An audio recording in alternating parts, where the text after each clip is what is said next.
If you are looking to buy a condo, this video is for you. Because while living in a condo can be comfortable and good for showing off, it's important to find out whether you are earning enough to actually afford your dream condo. As after all, you will have to pay for this decision for the next 20 to 30 years of your life. And with GST going up, water bill going up, electricity bill going up, the last thing you will want is to land yourself in a huge debt that you can't afford to pay. So in this video, we will find out how much you should be earning to be able to afford a condo. Hint is a lot. Also, do join my Telegram group to discuss personal finance, stock investing, and more. Alright, let's first look at the prices of condos. As of 2023, the average price for condos is around $2 million and the median price is $1.7 million.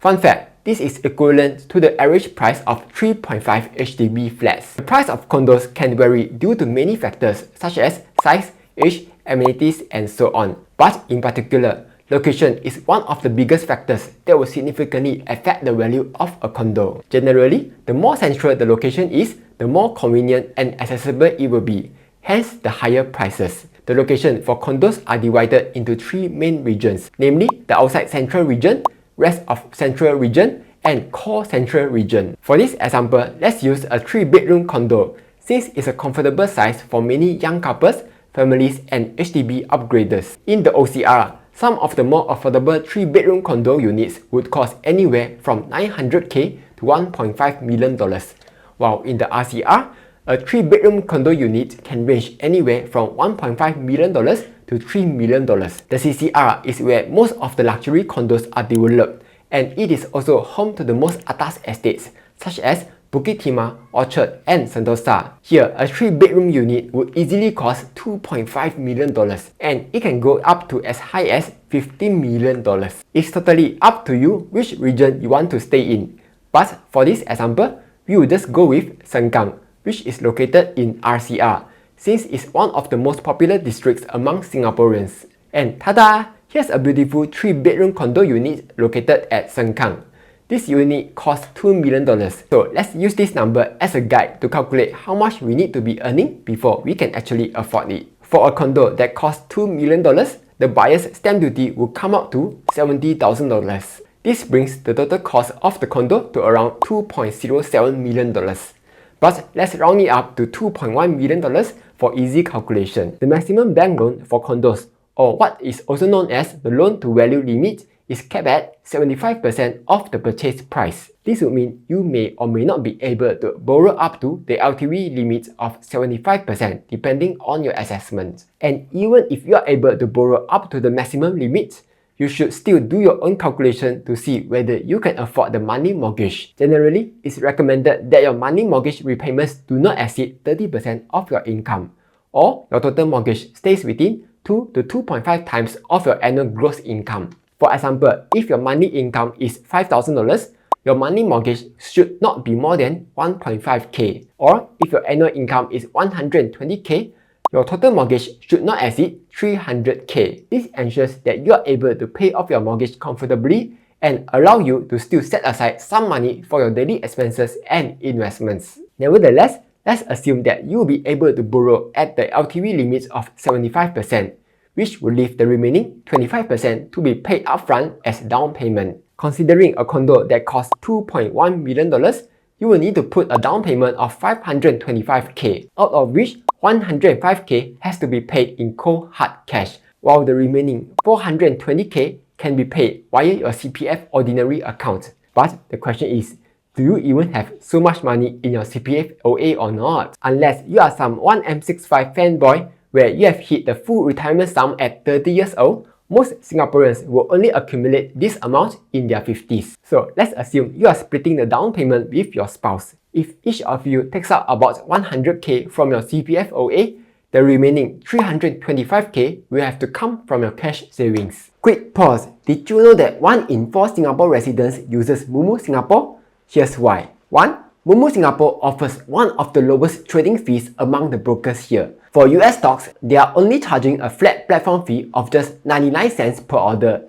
This means the higher the transaction amounts, the more you get to save on fees. And for Singapore stocks, new users will get to enjoy a low fee of just 0.03% transaction amount, minimum 99 cents per order after 1 year.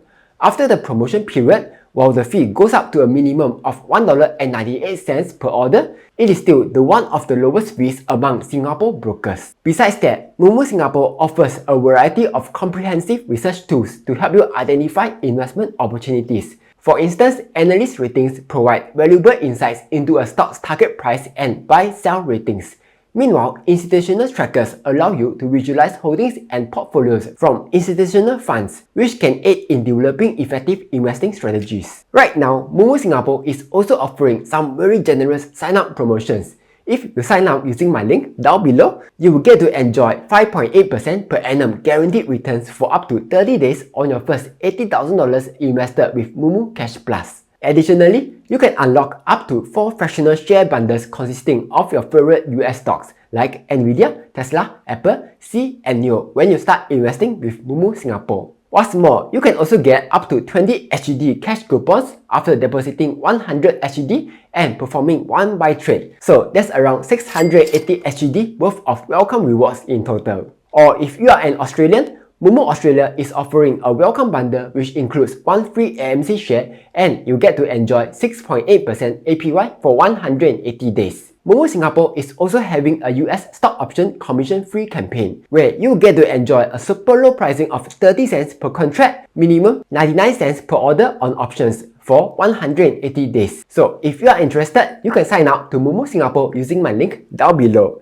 With that being said, let's get back to the video. Next, based on the LTV limits of 75% or $1.575 billion, what would be the monthly mortgage amount? Let's use the cheapest current interest rate of about 3.7%, which is considered high when compared to pre-COVID times where rates are less than 2%. This is due to the US raising rates fast and furious to fight the high inflation. And since Singapore closely follows the US interest rates, we are just as affected. Fortunately, this does not mean that you will have a 3.7% interest rate throughout the whole duration of your loan, since you are able to refinance to a better rate when the rates have dropped. In terms of loan tenure, the maximum loan period is 35 years for private properties. Using all these numbers, you can input them into a mortgage calculator and tada! Your monthly mortgage would come out to be $6,693. And in total, you will have paid $2.8 billion including interest for $1.575 million for a loan over 35 years. This may sound sibei high, but this is just math. But wait, that's not all. If you live in a condo, there's also the condo maintenance fee, or MCST, that all residents have to pay to maintain and manage the property. The maintenance fee would usually range from $300 to $700 per month. In this case, the maintenance fee for the condo that we have chosen is $350.